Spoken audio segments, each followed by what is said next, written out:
Maintenant, ce matin, j'aimerais vous présenter une réflexion biblique que j'ai postée cette semaine sur Facebook. C'est une réflexion sur la permanence de la Bible, sur le fait qu'elle est indestructible. Même si bien des efforts humains ont été déployés à travers l'histoire pour la détruire, pour faire taire son message divin. Puis je trouvais ça intéressant alors que je pensais à cette réalité-là, qu'on a encore la Bible aujourd'hui, qu'elle a été préservée par le Seigneur. Alors qu'il y a tellement de voix à travers l'histoire qui ont cherché, des voix en autorité, qui ont cherché à détruire la Bible. Je veux juste vous parler de cela pour vous aider à avoir un respect pour la parole de Dieu, un égard pour ce livre-là qu'on possède encore aujourd'hui. Je voyais ça là, en Chine la semaine passée, toutes sortes de livres chrétiens qui étaient empilés avec des Bibles par le gouvernement et par le peuple qui servait le gouvernement. Et on voyait, là, ils faisaient des gros feux, comme ça s'est fait dans le passé, dans différents pays. Et ils brûlaient la Bible, ils brûlaient ces livres-là qui représentaient le message chrétien.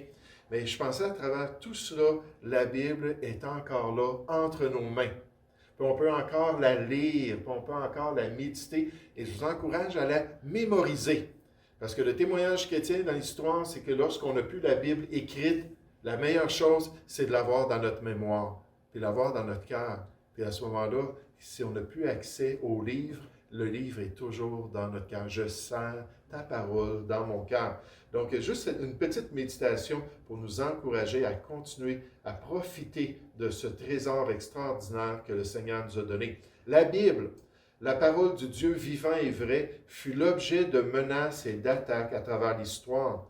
C'est un livre qui fut condamné par des rois d'Israël, oui, effectivement, dans l'Ancienne Alliance, par des rois païens, par des papes, par des conciles, par des décrets divers, etc. Par exemple, l'empereur romain Dioclétien fit un décret impérial en 303 de notre ère pour que toutes les copies de la Bible soient détruites. Il a de même fait produire une pièce d'argent, puis ça c'était populaire, les empereurs, pendant qu'ils régnaient, faisaient des pièces de monnaie qui étaient utilisées comme le change du commerce, et ils avaient leur effigie, leur photo dessus, puis un petit message, bien souvent, qu'ils mettaient. Mais là, lui, ce qu'il a mis sur cette pièce d'argent-là, c'était l'inscription suivante: « La religion chrétienne est détruite et l'adoration des dieux romains est restaurée. » Il croyait qu'il avait réussi à détruire la parole de Dieu, mais loin de là. Donc, il avait envoyé ses armées, ses soldats, ses espions à travers l'Empire pour demander toutes les copies des Écritures pour pouvoir les brûler. Et effectivement, ils en avaient détruit beaucoup. Mais là, on parle de la période dans l'histoire chrétienne qu'on appelle la période de la préservation des Écritures. C'est la période où les chrétiens faisaient des copies, puis des copies. Aujourd'hui, on en a encore 6500 copies de la parole de Dieu qui vient de cette période-là. Mais ils pensaient vraiment qu'ils avaient trouvé toutes les copies de la Bible, qu'ils avaient toutes brûlé cela. Puis là, il a dit, on va célébrer cela en faisant cette pièce d'argent-là pour dire aux gens, écoutez, le christianisme est terminé. Juste quelques années après lui, un empereur qui est paru, qui s'appelait Constantin, qui, lorsqu'il a quitté Rome pour aller établir une nouvelle ville royale à Byzance, qui est devenue la ville de Constantinople, juste avant de partir, parce qu'il s'en allait dans la section qui était grecque, tandis que lui, à Rome, c'était latin, dans la langue latine. Fait que là, il a demandé qu'il y ait des centaines de copies du Nouveau Testament qui soient faites. Donc, juste quelques années après que Dioclétien ait fait cela, encore une fois, il y a eu une explosion de nouvelles copies de la parole de Dieu. Loin de là, c'est un livre indestructible que Dieu même protège et qu'il préserve pour que l'être humain conserve toujours le témoignage de son plan pour l'humanité.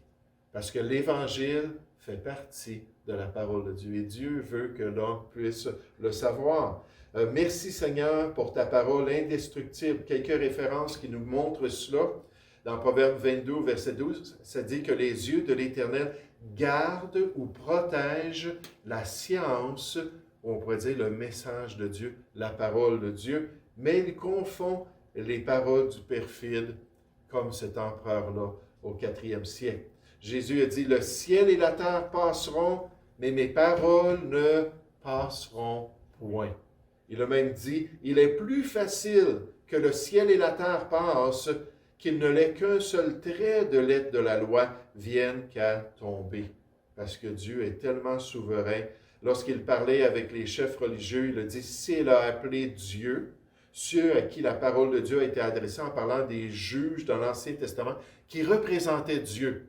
Donc, ils avaient la loi de Dieu, puis ils étaient comme Dieu pour le peuple.